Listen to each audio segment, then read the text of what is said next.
પ્રકાશ તો ઓલા 9 દેખાતા હતા. પેલા સાપેક્ષ પર્યાય દેખાતી, સાપેક્ષ પર્યાય સહિત આત્મા, પછી નિરપેક્ષ પર્યાય સહિત આત્મા, પછી નિરપેક્ષ પર્યાયથી રહિત આત્મા.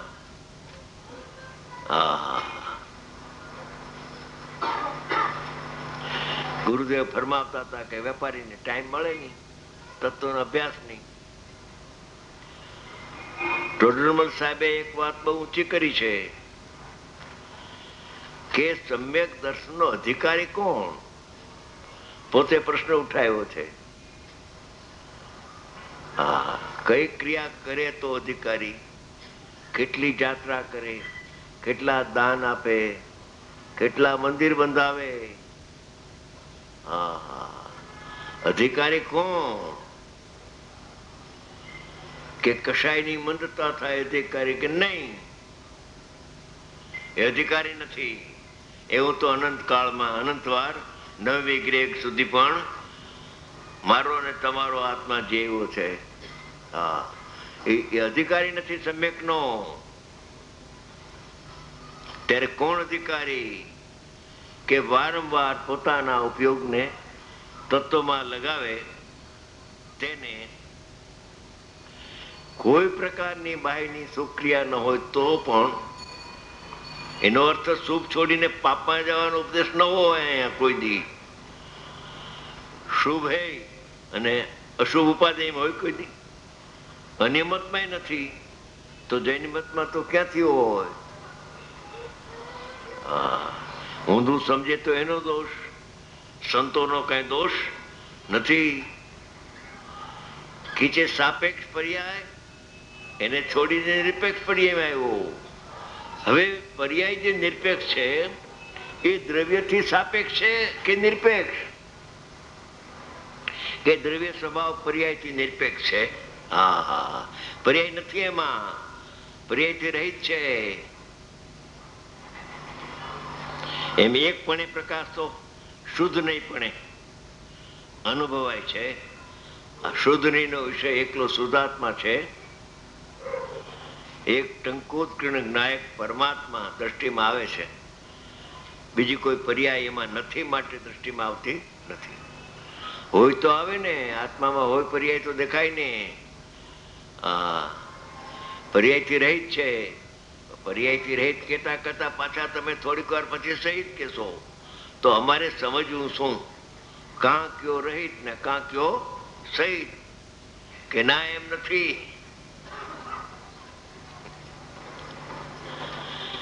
રહિત છે એ દ્રષ્ટિનો વિષય છે, સહિત છે એ જ્ઞાનનો વિષય, જ્ઞેય થાય છે, પરિણામી દ્રવ્ય છે.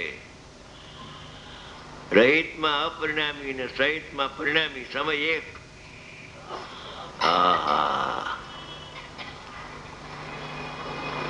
શુદ્ધ નહીં પણ અનુભવાય છે. અને જે આ અનુભૂતિ તે આત્મખ્યાતિ, આત્માની ઓળખાણ છે, આત્માની પ્રસિદ્ધિ થઈ ગઈ. સાપેક્ષ પર્યાયને દ્રષ્ટિમાંથી છોડી પછી નિરપેક્ષ પર્યાયમાં આવ્યો કે તત્સમયની યોગ્યતાથી પર્યાય થાય છે. કર્મનો સદભાવ અભાવને એની જરૂર નથી. એવી સત હેતુ પર્યાયને લીધી ખ્યાલમાં પહેલા, પણ પછી દ્રવ્યને જોવા જાય છે તો દ્રવ્ય એ નિરપેક્ષ પર્યાયથી સહિત કે રહિત, કે નિરપેક્ષ પર્યાયથી પણ રહિત છે. એ દ્રષ્ટિનો વિષય છે. એના ઉપર લક્ષ કરે તો કામ થઈ જાય એવું છે. અને જે અનુભૂતિ તે આત્મખ્યાતિ, આત્માની ઓળખાણ છે. તે આત્મખ્યાતિ સમ્યક દર્શન છે. આત્માની પ્રસિદ્ધિ થઈ અનુભવના કાળમાં.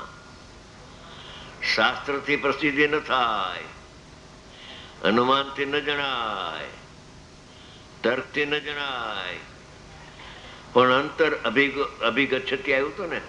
આત્માની સન્મુખ થઈને જયારે શ્રુત જ્ઞાન આત્માને જાણે છે ત્યારે તેને પરમાર્થ શ્રુત કેવરી કહેવામાં આવે છે. તે સમ્યક દર્શન છે. આ રીતે આ સર્વકથન નિર્દોષ છે, બાધા રહિત છે. કોઈ જાતની આમાં બાધા આવતી નથી. હવે એનો ભાવાર્થ,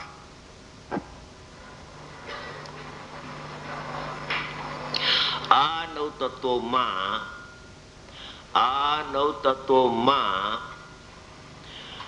શુદ્ધ નહીંથી જોઈએ તો, એટલે અંતર્મુખ સામાન્ય સ્વભાવને જોવામાં આવે તો જીવ જ એક ચૈતન્ય ચમત્કાર માત્ર પ્રકાશ પ્રગટ થઈ રહ્યો છે. તે સિવાય જુદા જુદા નવ તત્વો કાંઈ દેખાતા નથી. હોય તો દેખાય ને. શુદ્ધ નહીંનો વિષય શુદ્ધ આત્મા છે. ત્રિકાળી દ્રવ્ય, સામાન્ય અનંત ગુણો પિંડ, નિષ્ક્રિય શુદ્ધ પારણામિક જેનું લક્ષણ છે તે. એવો ભગવાન આત્મા અંતર્મુખ થઈને શુદ્ધ નહીંથી એટલે અભિમુખ જ્ઞાનથી જોવામાં આવે તો જીવ જ એક ચૈતન્ય ચમત્કાર માત્ર પ્રકાશ પ્રગટ થઈ રહ્યો છે. બીજું કઈ એક આત્મા દેખાય છે, બીજું કઈ દેખાતું નથી. તે સિવાય આત્મા સિવાય બીજા જુદા જુદા નવ તત્વો કાંઈ દેખાતા નથી.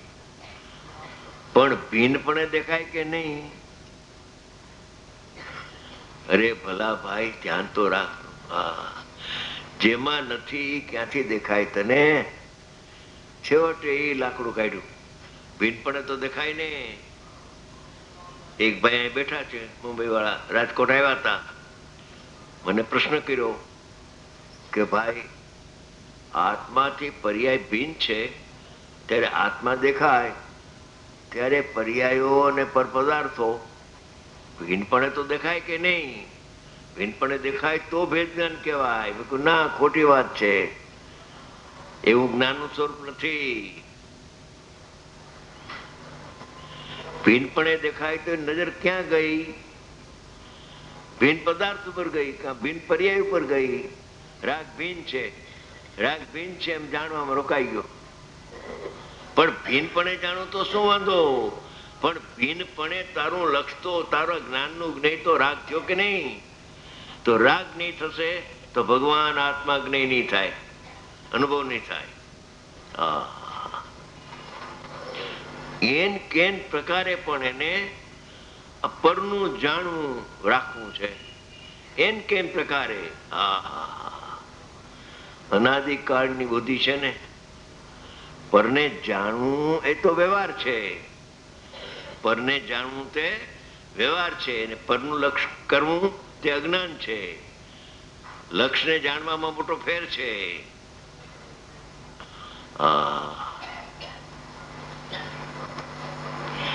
જ્યાં સુધી આ રીતે જીવ તત્વનું જાણવું જીવને નથી, એક અંતરદ્રષ્ટિથી જોતા એકલો સામાન્ય સ્વભાવ દેખાય છે. સામાન્યને અવલોકતો, વિશેષને નહીં અવલોકતો. જીવ તત્વનું જાણપણું જીવને નથી, ત્યાં સુધી તે વ્યવહાર દ્રષ્ટિ કહો કે મિથ્યા દ્રષ્ટિ કહો, એક જ વાત. જુદા જુદા નવ તત્વોને માને છે. જૈન કુળમાં જન્મો નવ તત્વને જાણે છે, માને છે. નવ તત્વ છે. શ્રીમદના વખતમાં તો એવું હતું, ઘેરું અજ્ઞાન, કે પોતે લખે છે કે નવ તત્વના નામ પણ આવડે. નામ હો, ભાવ નહીં. નામ આવડે એવા આંગળીને વેટે ઘણા એટલા જીવ દેખાય છે. નવ તત્વના નામે ના આવડે તો નવ તત્વમાં ભાવ ભરેલા શું છે ખબર ક્યાંથી હોય ને? એમ કે છે કે જુદા જુદા નવ તત્વોને માને છે. પરમાત્મા એ નવ તત્વ કયા છે એ માને છે. પણ નવ તત્વ કયા છે, પણ નવ તત્વ ભિન્ન આત્મા છે એ કેને કહ્યું છે? એ પરમાત્માની વાણીમાં આવ્યું છે ને, કે નથી આવ્યું? નવ તત્વ જ આવ્યા છે. નવ તત્વ રહિત છે એ પરમાત્માની વાણીમાં આવ્યું છે, અને એ સમયસારમાં છે. આમાં લખે છે ને, જુદા જુદા નવ તત્વને જાણે પણ એક જીવને જાણે નહીં ત્યાં સુધી વ્યવહાર દ્રષ્ટિ મિથ્યા દ્રષ્ટિ છે. જીવ પૂતગલના જુદા જુદા નવતત્વોને માને છે. જીવ પૂતગલના બંધ પર્યાય રૂપ દ્રષ્ટિથી આ પદાર્થો જુદા જુદા દેખાય છે. પર્યાય દ્રષ્ટિથી, બંધની પર્યાયની દ્રષ્ટિથી, પરની દ્રષ્ટિથી જોવામાં આવે તો જુદા જુદા નવતત્વો દેખાય છે. પણ જ્યારે એમ દેખાય છે, પણ જ્યારે અંતરદ્રષ્ટિથી જોઈએ તો પણ જ્યારે શુદ્ધ નહીંથી, એટલે શુદ્ધ આત્માની સન્મુખ જે જ્ઞાન થાય એને શુદ્ધ નહીં કહેવામાં આવે છે. શુદ્ધ નહીંથી જીવ પૂતગલનું નિજ સ્વરૂપ જુદું જુદું જોવામાં આવે ત્યારે, એટલે આત્માને જ્યારે જાણે તે લોકાલોકને એમાં નાસ્તિ છે એવું જ્ઞાન આવી જાય છે. નાસ્તિ તરફ ઉપયોગ મૂકવો પડે નહીં. તમારા ફ્લેટમાં જાઓ ચાવી ખોલીને, ત્યારે એમાં બીજા ફ્લેટની નાસ્તિ આવી જાય કે ઉભા રહ્યો, એ મારા ફ્લેટમાં એ નથી તરીકે તો જોયા હું એકવાર. પણ જે નથી એને ક્યાં તું જોવા જા છે? એને જોયા કરને, જો અને પછી જોયા કર, ચાલુ રાખને.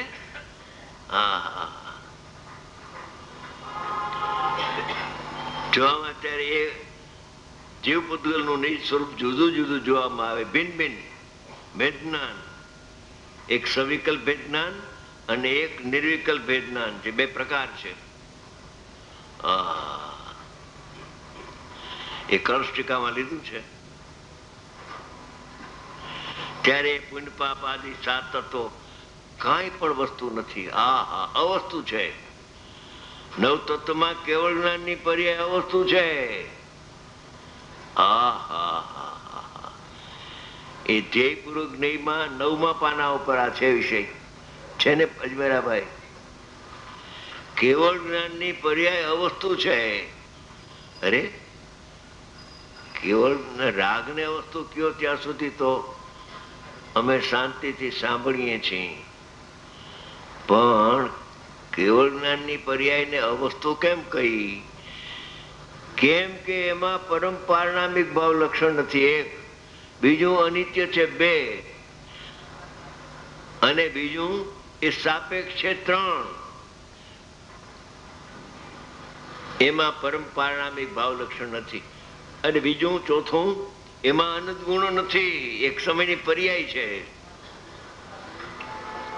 અનંત ગુણ ક્યાં છે એમાં પર્યાયમાં? એ તો ક્ષાયિક ભાવ છે, એ પારણામિક ભાવ નથી. આ તો આગમનું વચન છે, કોઈ ના પાડી શકે નહીં. અને ક્ષાયિક ભાવ તો પરદેવ અને પરભાવ ને એ છે. માટે અંતરદર્શીથી જોતા આ 9 તત્વો જુદા જુદા કાંઈ વસ્તુ નથી એમ કે છે. એ તો ઠરીને ઢીમ થઈ જાય છે. અંતર્મૂર્તમાંથી કેવળ જ્ઞાનનો પડખો થાય છે. આ સમ્યક દર્શનની વાત ચાલે છે. હજી તો કેવળ જ્ઞાનની વાત તો ક્યાંય રહી. ઓહો, પણ વસ્તુ નથી. આગળ નિમિત્ત નૈમિતિક ભાવથી થયા હતા આ 9ના ભેદો. નિમિત્ત અને એક નૈમિતિક, જીવના પરિણામ નૈમિતિક અને સામે નિમિત્ત. નિમિત્ત નૈમિતિક સંબંધથી 9ના ભેદ ઉત્પન્ન થયા હતા. તે નિમિત્ત નૈમિતિક ભાવ જયારે મટી ગયો,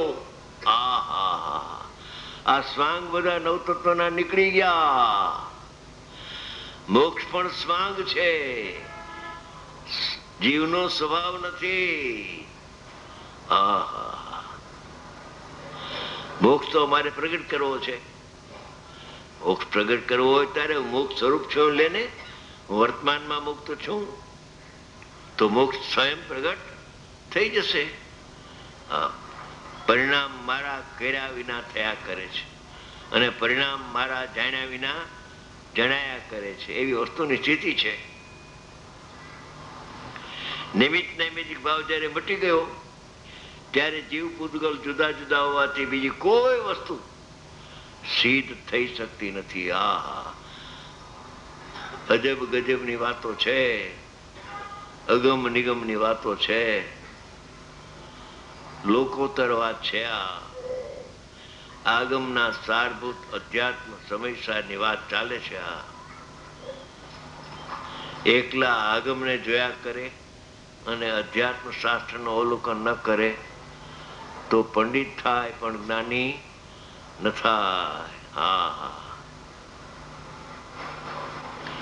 બીજી કોઈ વસ્તુ પદાર્થ સિદ્ધ થતી વસ્તુ તો દ્રવ્ય છે. જો હવે આ ટોટલ મારે જ ભાવાર્થ કરતા વસ્તુ તો ઓલી વસ્તુ કઈ નથી, નવતત્વ વસ્તુ તો દ્રવ્ય છે ને દ્રવ્યનો નિજ ભાવ પર્યાયનો નિજ ભાવ પર્યાય તો છે નહીં, એમાં નથી. પર્યાયમાં ભલે હો, એમાં મારે શું કામ છે એનું? લક્ષ છૂટી ગયું પર્યાયનું. દ્રવ્યનું લક્ષ શું? વસ્તુ તો દ્રવ્ય છે ને દ્રવ્યનો નિજ ભાવ દ્રવ્યની સાથે જ રહે છે, કોઈથી છૂટો પડતો નથી. પરમ પારણામિક ભાવ જેનું લક્ષણ છે અને આત્મા લક્ષ્ય છે. એ લક્ષ્ય ને લક્ષણ અભેદ છે કથનચિત. દ્રવ્ય છે ને એનો નિજ ભાવ તો દ્રવ્યની સાથે અનાદિ અનંત છે. પરમ પારણામિક ભાવ એ દ્રષ્ટિના વિષયનું લક્ષણ છે અને ઉપયોગ છે એ જ્ઞેયનું લક્ષણ છે. બેના લક્ષણમાં ફેર છે. ઉપયોગો લક્ષણમ તત્વાર સૂત્રમાં છે ને, ઉમા સ્વામી ભગવાને કહ્યું છે એ જ્ઞેયનું લક્ષણ છે. હા, તેનું લક્ષણ પરમ પારણામિક ભાવ છે. એ ઉપયોગ લક્ષણ છે, એક સમયની પર્યાય નાશવાન છે અને ત્રિકાળી દ્રવ્ય શાશ્વત છે. એનું લક્ષણ પણ શાશ્વત હોવું જોઈએ. નિત્યનું લક્ષણ નિત્ય હોવું જોઈએ. કોને પડી છે પણ પડી હોય ને કામ આવે.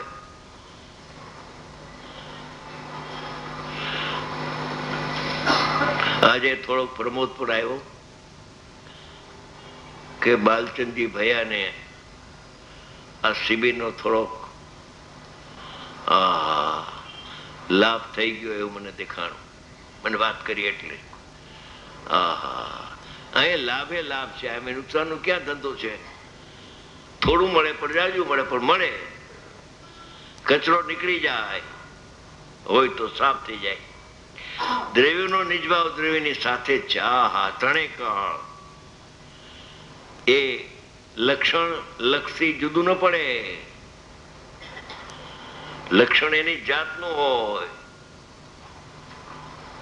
દ્રવ્ય નિષ્ક્રિય, તેનું લક્ષણ નિષ્ક્રિય શુદ્ધ પારણામિક. નિત્યનું લક્ષણ અનિત્ય જ્યાં આવે ઉપયોગ, ત્યાં સમજવું કે આ જ્ઞેય પ્રધાન કથન છે. જ્ઞેયનું લક્ષણ ચોક્કસ છે. એ ઉપયોગ જ્ઞેયનું લક્ષણ કહેવા જાય ત્યાં રાગ લક્ષણ નથી, આવી ગયો નિષેધ. અરે લક્ષણ ને જોવે ને તો કામ થઈ જાય, તો લક્ષ આત્મા આવી જાય. લક્ષ્ય આત્મા આવે ને જ્ઞેય પણ થઈ જાય, અનુભવ થઈ જાય. માટે શુદ્ધ નથી. જીવને જાણવાથી આવ્યું પાછું. આત્માને જાણવાથી જો સમ્યક દર્શનની પ્રાપ્તિ થઈ શકે છે. જ્યાં સુધી જુદા જુદા નવ પદાર્થો જાણે, શુદ્ધ નહીં આત્માને જાણે નહીં, ત્યાં સુધી પર્યાય બુદ્ધિ છે. વખત થઈ ગયો લ્યો.